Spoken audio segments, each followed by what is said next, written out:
I'm happy to represent the company as well as Cain. And you know what? We're gonna put on a great show on Friday, and this is what boxing's about.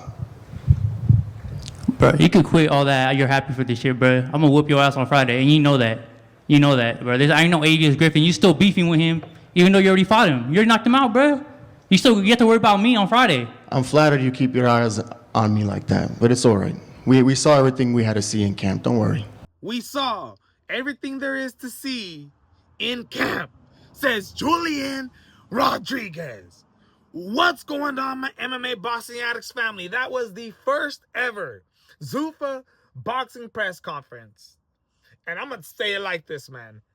I couldn't be more excited for Friday night boxing, especially, in my opinion, out of all the fights that are in this card.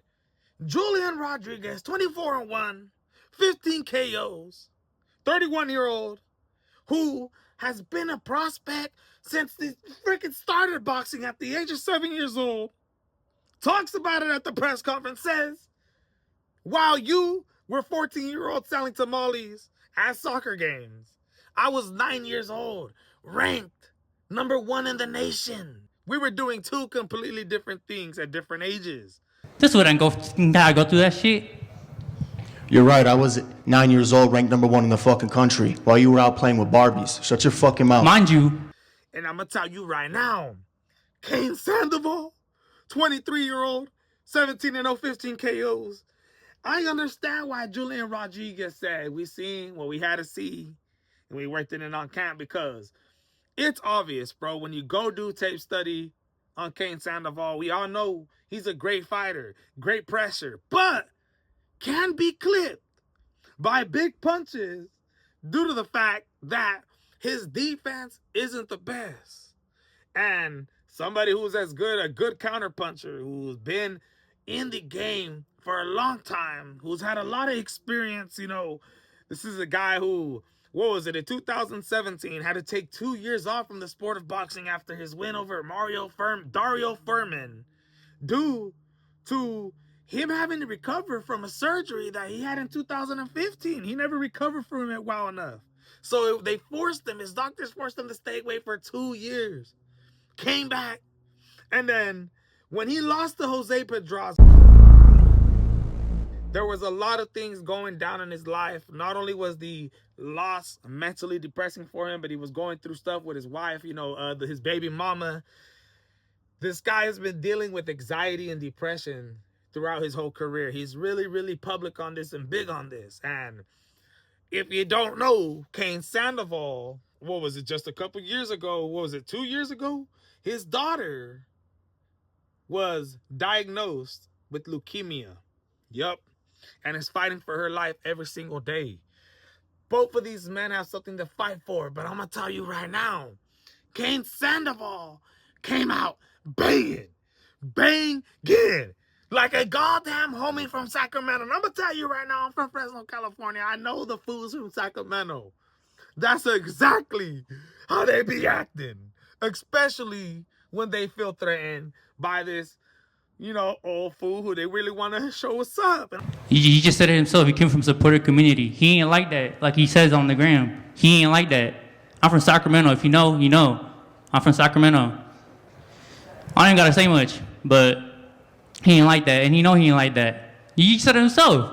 I come from a supporter community. I come from the gutter. I'm going to tell you right now, man, we made our predictions for everything, but we did not pick a fighter specifically, especially with our money, when it came to this fight, due to the fact that, yes, Sandoval is the favorite, but Julian Rodriguez definitely has a great chance of landing an overhand left, overhand right, something huge that could catch Cain. But my goodness, man. Take off your glasses. Shut the fuck up. You don't tell me what the fuck to do. You don't tell me what the fuck to do. Take your glasses. I want to see the fear in your whole eyes. shit rearranged after Friday.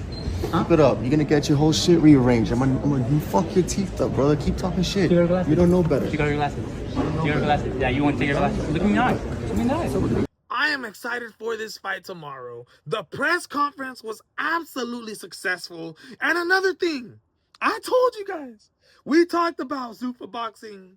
And in one of my videos, I explained that it's very possible with them signing Jaya Pataya that They said they wouldn't work with any of the sanctioning bodies, that they're coming in to create their own league and totally not acknowledge them. But in my video, I said, I think they were just capping. I think they were just saying that to grab headlines, to make this thing bigger than it is. And we've seen all the channels crapping on it.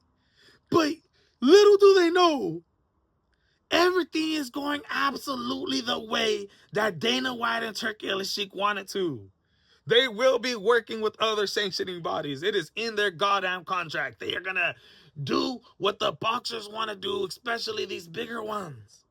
So, man, you guys. And with Rick Merrigan dropping and saying that 7 of his fighters are signed over this league and they're getting paid more than any promoters would have ever paid these guys.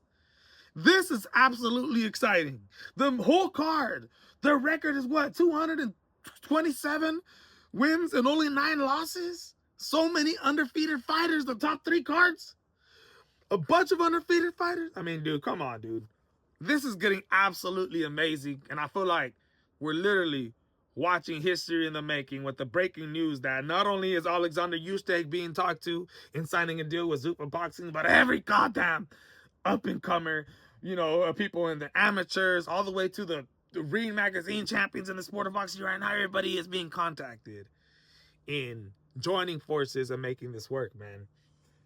I'm absolutely excited. Let me know what you guys think. Cain Sandoval, Julian Rodriguez stole the goddamn press conference. I forgot that Colin Walsh and Carlos Ocampo was in the main event. Great stuff.